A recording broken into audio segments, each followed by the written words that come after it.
It's a Friday PFT OT. Some topics to supplement everything else that we discussed earlier today on Pro Football Talk Live. A lot of ground covered with Big Cat. You can see plenty of clips at profootballtalk.com. Full podcast available as well, wherever you can find your podcast materials. We didn't talk about Antonio Brown, though. For the first time in a long time, PFT Live, at least the 2 hours on NBCSN, included no AB discussion. And as of right now, we really don't know what to expect from Antonio Brown on Sunday, starting with the question of whether or not he'll even play. Now, the Patriots are sending out every indication that Antonio Brown will play. He practiced on Wednesday, practiced on Thursday. But hovering over all of this is the NFL's obvious discomfort with a civil lawsuit that was filed against Antonio Brown earlier this week, accusing him of sexual assault and rape. The NFL could place him on the commissioner exempt list based upon the preliminary investigation of that situation, but they've yet to speak to the accuser. Kind of awkward, kind of unusual to consider placing on paid leave a guy who hasn't been arrested, hasn't been criminally charged, is facing a lawsuit, and the person who has made those accusations has never even been spoken to face-to-face by the National Football League. So if the NFL really doesn't want him to play, I could envision some sort of a backroom deal where the NFL approaches the Patriots and says, can't you just, conclude that he's not ready and wait a week? And then that buys the NFL time to do enough of the investigation that they can decide whether or not the plaintiff in the lawsuit, the accuser of Antonio Brown, is telling a sufficiently compelling story to get the NFL to put him on the commissioner exempt list. But this is a serious, serious matter for the NFL. When they leaked to the Washington Post earlier this week that they were giving serious consideration to paid leave for Antonio Brown, that tells me they're not comfortable with the man who has co-opted season number 100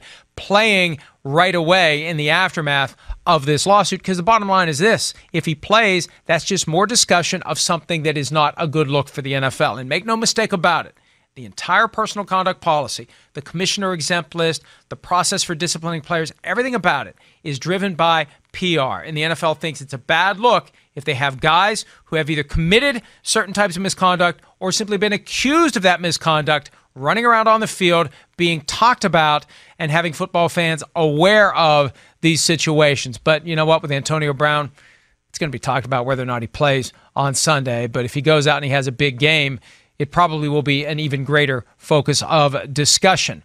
One guy who had a great game week one for the Houston Texans, DeAndre Hopkins, and he's got Jalen Ramsey coming to town to face Houston in their home opener. The Jaguars 0-1, the Texans 0-1, and DeAndre Hopkins said that Jalen Ramsey of the Jaguars is the only cornerback who truly follows him everywhere he goes. You know, that's a point of pride for defensive backs, because the ones who do follow the top receiver that the other team puts out on the offense, that corner is the one that basically says, I'm the real guy, I'm the good one, I'm the one that truly plays the position, because I always face down the number one receiver. Well, Ramsey is that guy, according to DeAndre Hopkins, and Ramsey is going to have his hands full, because Hopkins seemed on Monday night like he's elevating his game to another level. Now, it won't matter if Deshaun Watson can't buy enough time to throw the ball to DeAndre Hopkins, and that's really going to be the matchup to watch. Beyond Hopkins versus Ramsey, does Deshaun Watson have enough time?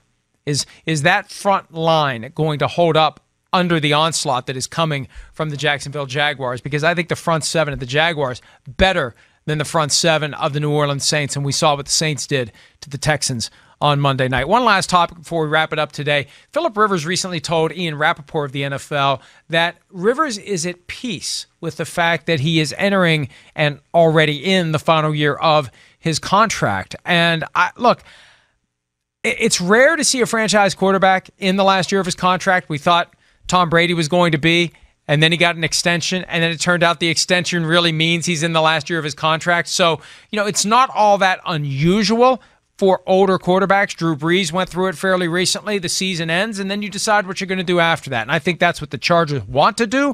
It's what Philip Rivers wants to do. But I think the Chargers, how did Rivers get that job in the first place? They had Drew Brees. They acquired Philip Rivers in that trade with the Giants for Eli Manning, and then a year or two later, out goes Drew Brees. I don't think the Chargers will hesitate to move on from Philip Rivers before Philip Rivers is ready to move on. And we've heard some rumors in recent years of quarterbacks that the Chargers were considering. And I feel like there's a chance that at a time when we are so focused on when quarterbacks are going to choose to walk away from the teams they're with, whether it's Drew Brees, whether it's Ben Roethlisberger, whether it's Tom Brady, the Chargers could be the one team out of that group that is, well, and Eli Manning is the guy who's going to get shoved eventually by the Giants, so there'll be two teams. But the Chargers are going to fall on that side of the equation where they may end up saying, Philip, we kind of want to move on before Philip is ready to call it quits or leave for another team. And I can't imagine him ever playing for another team, but crazier things have happened in the NFL. Joe Namath played for the Rams. John Unitas played for the Chargers. We know what happened with Brett Favre. We know what happened with Peyton Manning.